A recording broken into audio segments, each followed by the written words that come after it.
Morning mga guys. Kape tayo. Sis oh. Titimpla na ng kape.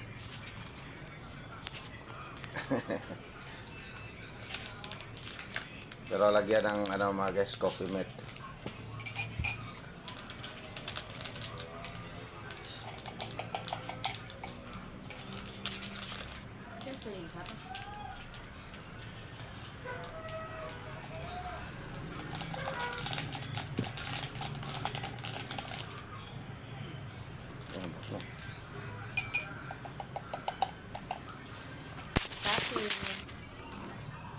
Kape stick mga guys, kape stick.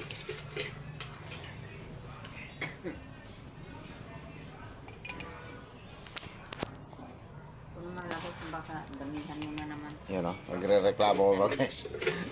Baka dadamihan ko na paglagay ng asokal. Try ka maglagay ng Pwede mo itlog.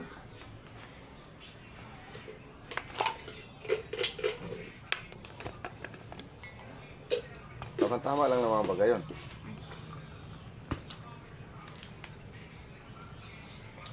Tama, pang diabetes.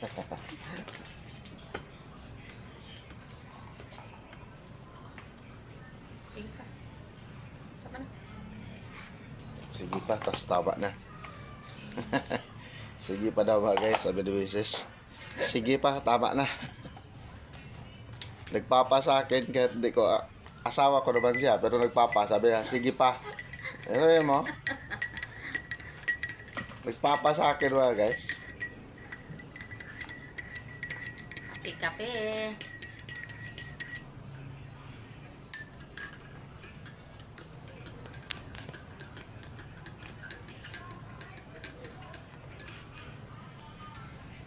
Kape with coffee mate. Coffee mate with kape. Kaya mga guys, ang magandang morning na naman. Magandang sikat ng araw ngayon mga guys. Lumipas na yung bagyong Pipito. Happy Pito pala. Sa bagay dito sa Bulacan mga guys, hindi gaano siyang na nararamdaman. Ulan lang. Pero sa mga ibang lugar gaya ng Catanduanes, sa Quezon, sa mga tabi ng dagat, talagang malupit ang doon. Tama ng bagyong Pipito. Buti na lang dito sa Metro Manila.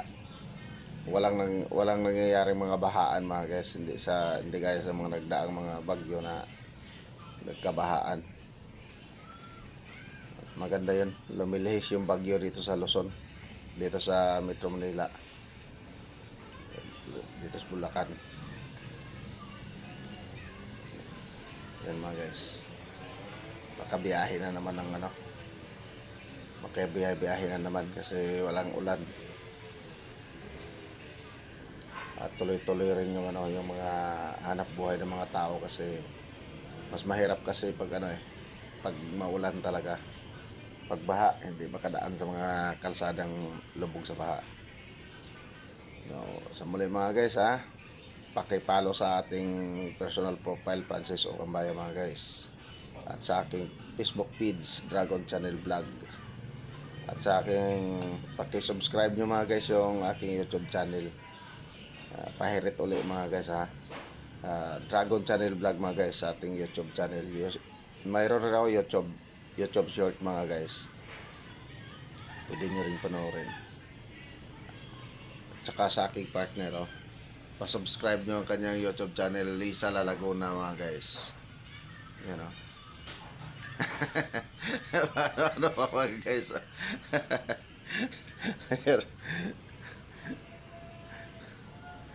kaya mahirap talaga umusad ng mga mga guys.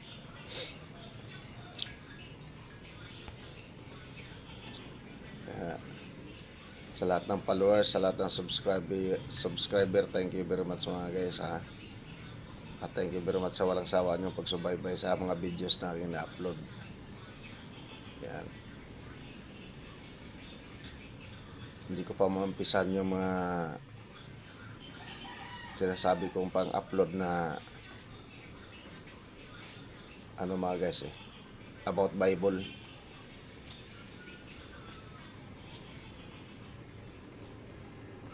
Antay-antay lang.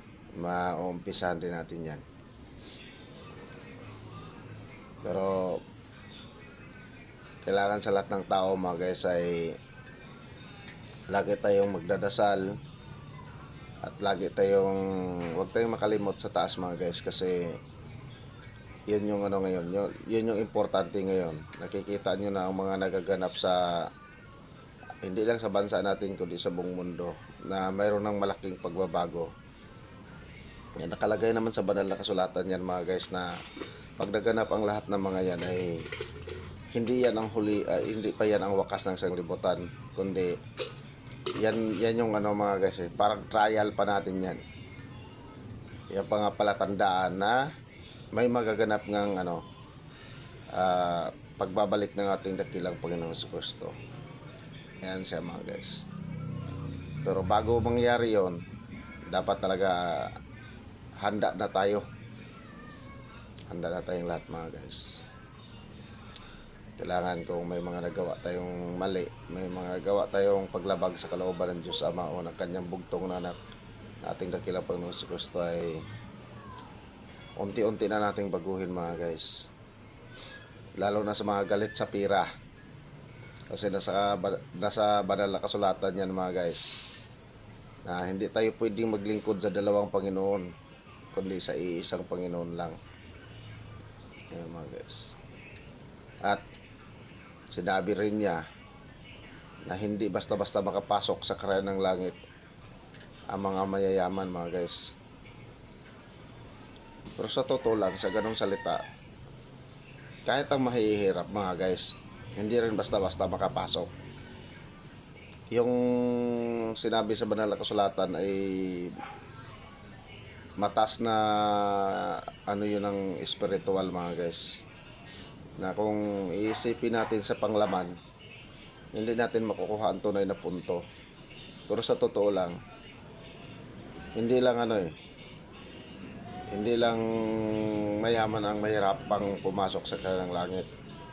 Although lamang talaga ang mayaman, kasi pag mayaman kasi walang ibang iniisip kundi ang interes ng kanilang kayamanan. Ang mga mahirap kasi mga guys, sa sobrang hirap laging nagdadasal. Kaya doon ang kaya nagkaroon ng pag-asang mahirap, kasi sa mga dinanas niyang hirap lagi nagdadasal sa Panginoon. Kumbaga parang pinapakubaya ang sarili sa Panginoon. Ang mga mayaman naman, pwedeng sabihin na bahala na. Yan ang karamihang sinasabi ng lahat, bahala na. Pero sa kaligtasan walang bahala na. Yan yung kung naniniwala tayong may impyerno, kung naniniwala tayong may Diyos, huwag natin gamitin ang salitang bahala.